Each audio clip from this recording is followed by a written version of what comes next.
In this video, I will share to you guys why I chose Bitcoin as my number one asset. Please subscribe, like, do comment, and share this video as well to your friends and family members.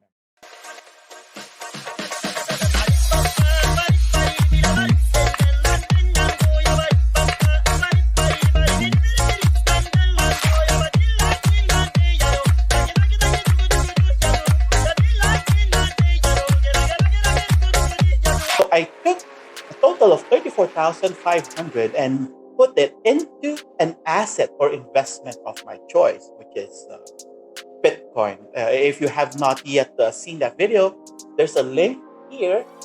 I am not a financial advisor. I'm not a financial expert. This is definitely not an investment advice. I'm just sharing to you guys why I chose Bitcoin as my only asset or investment of choice.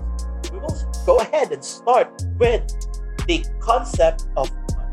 We will have Mike Maloney, and he will share to us about the short history of money. So we will look on this short video. Each unit of currency is backed up by an equivalent amount of gold in the treasury. Go into any bank, slap down your currency, which was a receipt for money, a claim check on money, ask for your money, gold and silver, and they would give it to you. This is what gives confidence in that, and it gives governments the ability to start this scam in the first place, where they print these receipts for gold. The dollar standard starts because we kept on printing dollars. Under the Bretton Woods system, there was no reserve ratio established where the US actually had to have a certain amount of gold for how many dollars we created. And then in the 60s, Charles de Gaulle, president of France, realizes that we don't have the gold to back up the dollar. En vérité, on ne voit pas qu'il puisse y avoir réellement de critères, d'étalons autres que l'or. And he starts asking, France asks for their gold, and trades in the dollars. And at that point, other countries saw this and start jumping on board. And the US lost 50% of its gold from 1959 to 1971. But we still had, in 71, about 12 times more dollars that we had created than there was gold. Because the US, for the second time, had committed a fraud and created more receipts for gold than there was gold. It's that simple. And Nixon was forced to take us off the gold standard because if he had paid out gold until it got to zero, once we couldn't pay on some of those dollars, the entire worldwide monetary system would have collapsed. I have directed Secretary Connally to suspend temporarily the convertibility of the dollar into gold or other reserve assets, except in amounts and conditions determined to be in the interest of monetary stability and in the best interest of the United States. There have been thousands upon thousands upon thousands of fiat currencies throughout history, and there isn't one that survived. It is a 100% failure rate.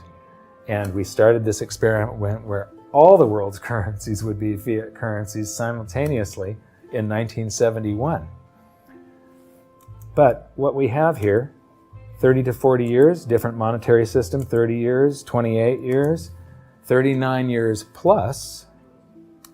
What's next? The world is going to have a new monetary system in this decade that we're in. We're going to experience this huge deflationary crash around the world. The world will probably end up on some sort of new monetary system, probably after governments try and print their way out of this and cause hyperinflations of all the currencies, and people will just lose confidence in currency. Under the current monetary system, we borrow all of our currency into existence, and we promise to pay it back plus interest. It's a Ponzi scheme because you can never pay it off. It always requires that you go deeper into debt. Power! Okay, so meron din palang networking ng panahong ito. It's really a big Ponzi scheme. So, all right, let's see. What are the side effects of this Ponzi scheme? All right. Remember when a chocolate bar cost $0.25? When you could fill your car up for $5 and feed a family of 6 for $35 a week? Whatever happened to those days? By printing so much currency and devaluing it so heavily, it would seem that governments are essentially levying a hidden tax on their people. The great question is, and I don't know the answer, is at what level of inflation, 5%, 10%, 15%, 20%, do you start to panic? All I know is when that level comes, everybody panics together. In everyday life, you'll be scrambling from day to day to get tangible things. If you're thinking of buying one can of tuna, you're going to buy two, because you know that tomorrow or even later on that day or the next hour, that can of tuna is going to be costing you more.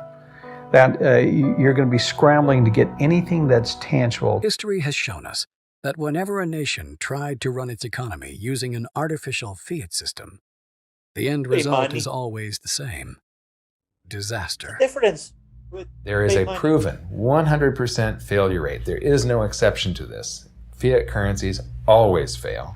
printing money out of thin air. Basically, that's the reason of the problems that what we're experiencing right now. This is actually the reason why Bitcoin was created in 2008. And the Bitcoin's white paper by Satoshi Nakamoto, it's stamped on the very first block, the date 2008, and the headline, another bailout. They printed a lot of money, they borrowed again. So this is the reason why Bitcoin was created. We see the dollar being printed out of thin air, and we have now Bitcoin using cryptography. They made Bitcoin secured, and no one is able to print or create more Bitcoin. So it's just limited supply, finite, scarce, and that is why it has balance. Explain more. Let's continue with the video from our very own Francis Colayco. We'll talk about Bitcoin. What is Bitcoin? What can you do with Bitcoin, etc. First, let me tell you, I have been with Bitcoin or engaged in Bitcoin since 2015. I bought my first Bitcoin when it was $200.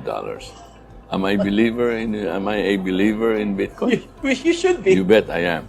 You should I be. believe in it. Bitcoin was invented precisely because the trust that people had in the financial industry, financial sector of the world, failed them in 2008. So this group of scientists at Computer Geeks decided enough is enough. Let's create a digital currency. The currency was encrypted, meaning may mga secret codes so that nobody can just manipulate it and create new ones. As opposed to the dollar is being printed every day, or any government can print its own currency because it has the right to do so. Bitcoin, not the case. Is Bitcoin a good investment? I bought Bitcoin when it was $200. It's about $9,000 now. Is it $19,000? Kung sasabihin mong investment yan, very good. But I like to think of it as digital gold. Parang kang bumili ng ginto, except that it's Bitcoin. Digital gold. So it's a store of value. This is the changing world. Gone are the days na merong isa lang magdidikta. We as consumers want to have control in our lives. So if you are not in it, you will get left behind. I believe in it. Now, should you get into it?